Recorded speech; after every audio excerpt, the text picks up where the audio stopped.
जय श्री राधे।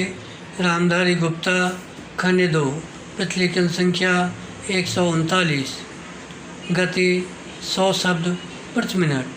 प्रारंभ करें।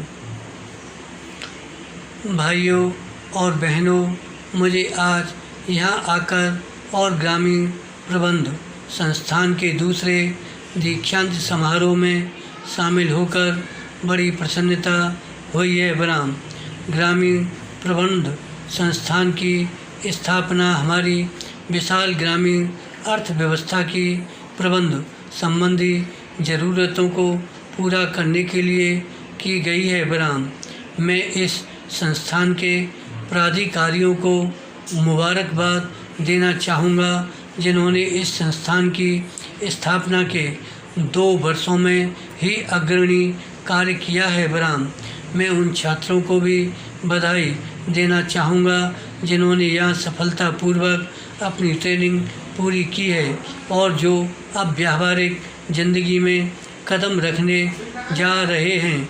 बराम यह संस्थान अपनी किस्म का पहला संस्थान है जो युवा स्नातकों को पूरी तरह से ग्रामीण प्रबंध में व्यावसायिक शिक्षा देने का काम करता है। बराम हालांकि इसकी स्थापना हाल ही में हुई थी, फिर भी इस संस्थान ने देश के विकास कार्यों में पहले ही अपना प्रमुख स्थान बना लिया है। बराम मुझे ये जानकर बड़ी खुशी महसूस हो रही है कि यह संस्थान ग्रामीण क्षेत्र में उत्पादकों के संगठनों के प्रबंध को व्यावसायिक रूप देने की कोशिश कर रहा है। बराम इसके लिए प्रतिभावान युवकों और युवतियों को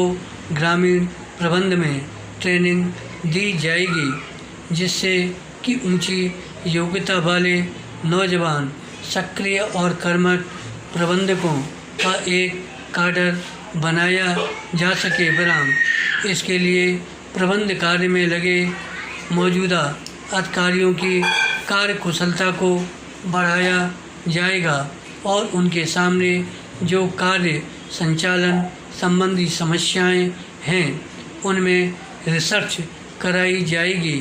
बराम पैरा ग्रामीण क्षेत्र के उद्यमों को प्रबंध कार्य में प्रशिक्षित लोग उपलब्ध कराए जाने का विचार बहुत ही उत्साहजनक है। बराम अभी तक हमने औद्योगिक क्षेत्र में विशेष ज्ञान रखने वालों के बारे में ही सुना है। बराम हमारी ग्रामीण अर्थव्यवस्था का देश के आर्थिक विकास में एक बहुत ही महत्वपूर्ण स्थान है। बराम हमारी जनसंख्या के लगभग 80% लोग जो देहाती इलाकों में रहते हैं अपनी रोजी रोटी के लिए कृषि और उससे संबंधित दूसरे देहाती पेशों पर निर्भर हैं। बराम इनमें बहुत बड़ी संख्या में खेतिहर मजदूर तथा दस्तकार लोग हैं जो हमारे उपयोग की बहुत बड़ी सारी चीज़ें तैयार करते हैं। बराम इस कॉलेज ने अतीत में देश की पुकार को सुना है और उस पर सराहनीय ढंग से अमल किया है। बराम इसके विद्यार्थियों ने देश भक्ति के ऊंचे जज्बे से स्वतंत्रता संग्राम में भाग लिया था।